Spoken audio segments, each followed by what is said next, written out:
দর্শক আসসালামু আলাইকুম। আজকে রয়েছি পঞ্চগড়ের ময়দান দিঘি 25 এপ্রিল 2025 রোজ শুক্রবার সোমবার 2 দিন হাটটি বসে। আপনারা দেখেন মাঠ ফাঁকা, পর্যাপ্ত পরিমাণে রোদ, ভরপুর রোদ।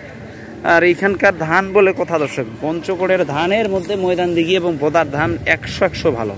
এটা যারা ব্যবসা করে, যারা কিনে তারা জানে। এর চালুর রিসিও হয় সেরকম, আলহামদুলিল্লাহ অনেক ভালো রিসিও হয়।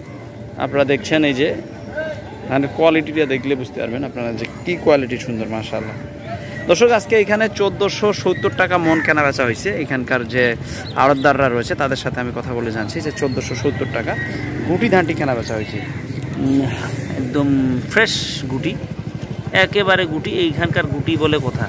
আর এগুলো দীর্ঘদিন ধরে কৃষকের বাসায়, 1400 নয় 1370, কিন্তু 1370 তাদের বাসায় ছিল। এগুলো কিন্তু শুধু চাল, এগুলার চালই, এগুলার চামড়া এত পাতলা এবং শুধু চাল। পঞ্চগড়ে যদি কেউ এইটার ডয়ার আলাদা করেন আর আপনি আর একটা ধান যদি করেন, লালমনিহাট বা রংপুর বা কুড়িগ্রামের ধানের একটা ডয়ার করেন, 100% ব্যবধান পাবেন যে চালের রিসিওটা কেমন হয়। আমরা তো বিভিন্ন জায়গা থেকে চাল কিনি, ধান কিনি, সেটা আমরা নিজেরা ডয়ার করি, তার ব্যবধানটা পাই। আপনি কমের পক্ষে অনেকটা ব্যবধান পাবেন, ডিস্টেন্সটা পাবেন, অনেক ডিস্টেন্স পাবেন। ওইখানে অনেকে বলবে যে এখানকার ধান ওখানকার ধান সমান না, কখনোই সমান হয় না। ময়দান দিঘি পঞ্চগড়ের ধান একদম ভালো হয়, বদার ধান ভালো হয়। আর আপনি যদি যোগদলে যান, যোগদলের ধান এখানকার থেকে ওইখানে একটু নর্মাল হবে। তারপরে যদি আপনি ওইদিকে শালবাহা যান, শালবাহানে ওইদিকে আরও একটু নর্মাল হবে। রণচণ্ডী যান, আরও একটু নর্মাল হবে। এদিকে আগাবেন, সামনের দিকে আগাবেন, ধানের কোয়ালিটি ভালো হবে। ময়দান দিঘির ধান ভালো হয়, বদার ধান ভালো হয়। আপনারা যারা সশরীরে আসবেন, আসে কিনে নিয়ে যেতে পারেন।